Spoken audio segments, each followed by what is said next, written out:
SSR Bose Sunke Sriram Reddy గారు, గౌరవ SP Sunke Sarika Reddy Saketh Reddy గారు, హుజూర్ నగర్ సూర్యాపేట జిల్లా తెలంగాణ రాష్ట్రం వారి చేత వీరనూరు సింహారెడ్డి జూనియర్ గండి జత 2455 అడుగుల 500 దూరాన్ని లాగి మొదటి బహుమతి 3 లక్షల రూపాయలు కైవసం చేసుకున్నాయి.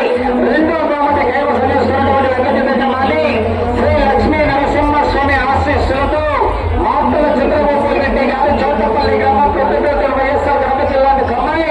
కోటకొండ ఆంజనేయ స్వామి ఆశీస్సులతో తోట తిరుపారెడ్డి గారు మేరుమాపల్లి గ్రామం పెద్దవాడివరం మండలం అనంతపురం జిల్లా వారి జత తుప్పన్న చెన్నకేశ్వరెడ్డి జత 2418 అడుగుల దూరాన్ని లాగి రెండో బహుమతి 2 లక్షల రూపాయలు కైవసం చేసుకున్నారు.